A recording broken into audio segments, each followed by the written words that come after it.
We're continuing here with chapter 53, Shalol Kalas Adayan, not to curse a judge.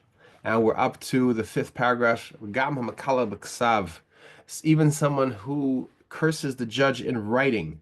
This is something that we strikes at the core of civilization, the core of our certainty that our lives will be ordered and we will be able to receive a proper adjudication of any conflicts that we have, and people who have conflicts, they'll be properly adjudicated according to God Almighty's will, and anyone who goes against God Almighty or against his fellow man will receive a proper adjudication also. So it's very essential for civilization and for fulfillment of God Almighty's vision for humanity, for this entire creation, that we are dealing with righteous judges, and we need to make sure that we have judges that are righteous in the first place, and then that we have a sense of awe and respect for them and for their judgments. And we have to make sure that people are not trying to intimidate the judges through cursing them, as we learned last time in the fourth paragraph. So this also applies to doing it in writing. Tapuke im over alav zeh al kapanim asenhu. We have a question. Is this really in writing? Is that a direct head-on transgression of the commandment not to curse the judge? But as R Steif says over here, but nevertheless, it's obviously completely forbidden. So this gets back again and again, we get back to the point that we could have ourselves a question: does the Torah's commandment not to curse a judge apply only in speech? Because that seems to be all the examples of cursing that are happening in the Torah. Examples that are brought are verbal curses, but we don't have to get stuck on that question, that uncertainty, because obviously it's forbidden to do it in writing also. The only time it will come up as a question, as in terms of whether there would be, what would be the consequences to a person as a result of doing it, that would be affected by whether it was a head-on prohibition or it was a prohibition that is obvious but is not explicitly included within the prohibition. Im shama acher shemazki shmei shel adayin v'hu kilel esei she'amer yikayu elokim kadema chay mishum lav zeh. What happens if a person hears someone else mentioning the name of the judge, and then he says, the person we're talking about over here, so let's say Mr. A hears Mr. B referring to Judge C, and he says so B mentions the name of Judge C, and A says, and he then curses him and says that God should strike him, something similar to that. A says Judge should strike him, referring to Judge C that was mentioned by B. They didn't mention the name of the judge himself. Chayav mishum lav zeh. He is also culpable for violating this prohibition. We also have to ask a question: is it forbidden to curse in thought? Because we know that there's an opinion that thought is equivalent to speech.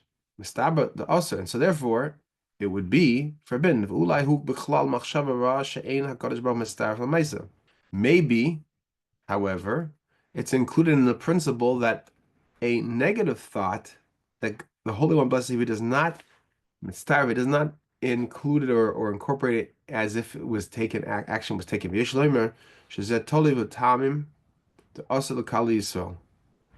This is related to or connected to the reasons that it's forbidden to curse one of the children of Israel. We'll now go to the next page. This was on page, as we see at the top over here, 376. We'll now go to 377. And we see over here, the tam chinuch shekasa lefisha klola po'elis b'maka alel.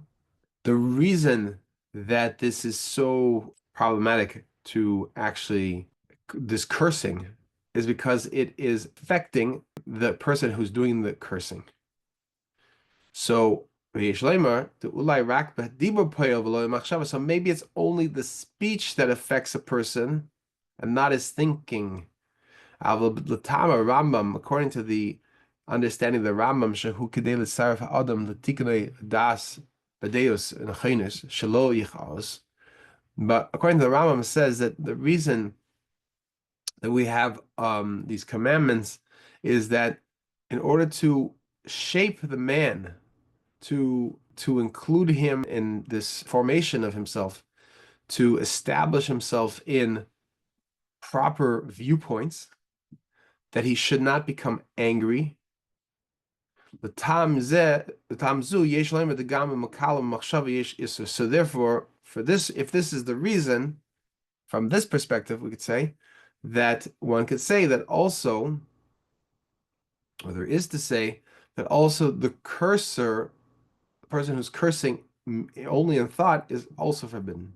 The alkolpanim de also of einam metukonim kilel afilu machshava kanal, because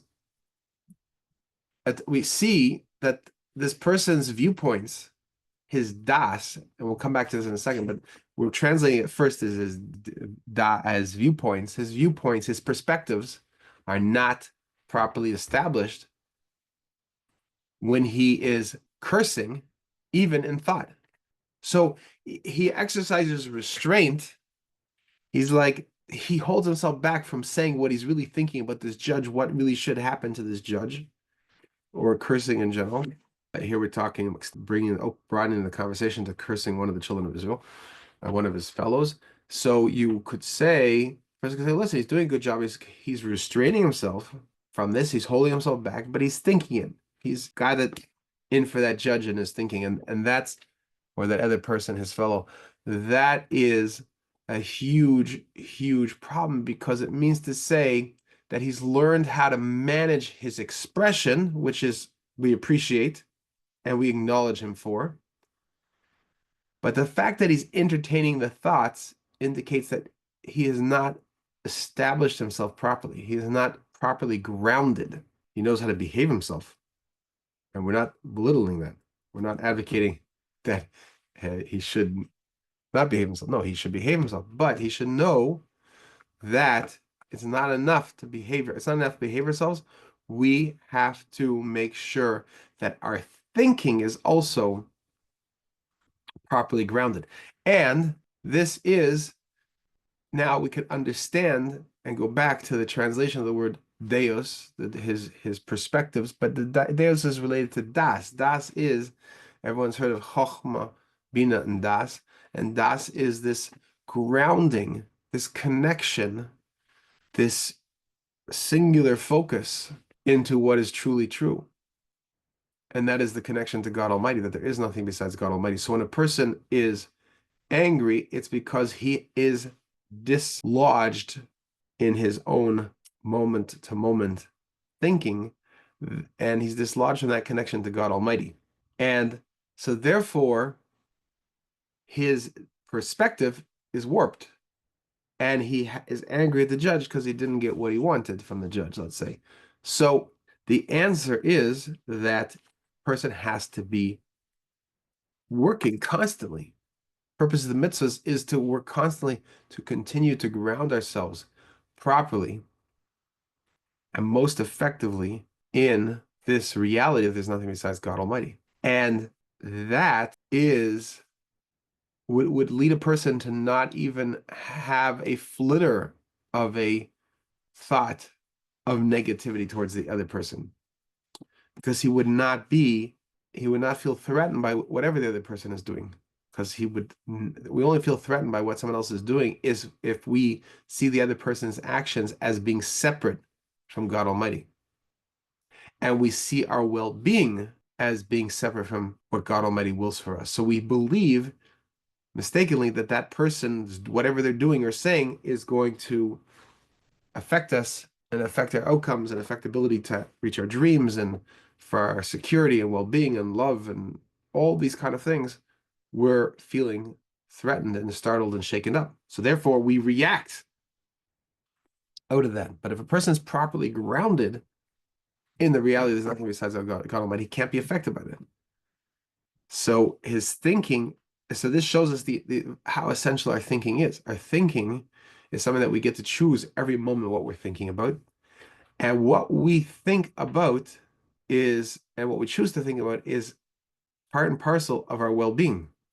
That's why what a person ruminates on is going to affect his physical health also, because like we said earlier, from the reason of the chinuch earlier in the paragraph, that the problem with the cursing is the effect it's having on the person who's doing the cursing. So maybe the speech is only the problem, but the Rambam's taking it a step further and saying, no, the thinking is a problem. The thinking reflects, talk about a person has a screw loose.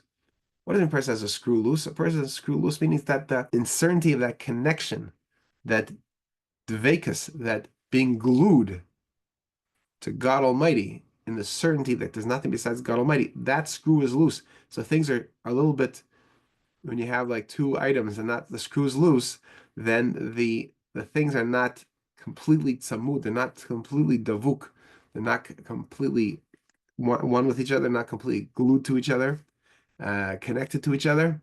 And as a result, that wobbling is where the problems are.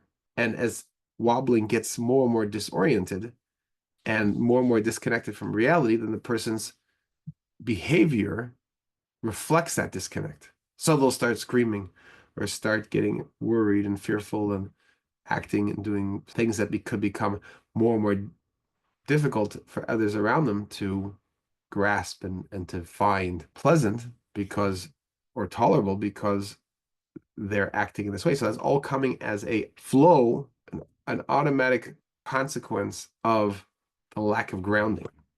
And just as it disrupts their thinking and their emotions, then it disrupts their physical well-being, it disrupts their relationships, and it disrupts the entire world.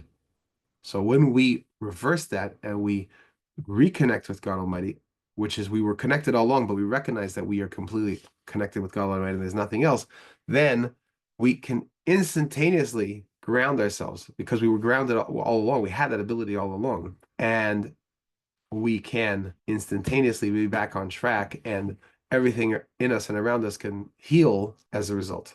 Thank you very much for joining us, and may God Almighty bless you.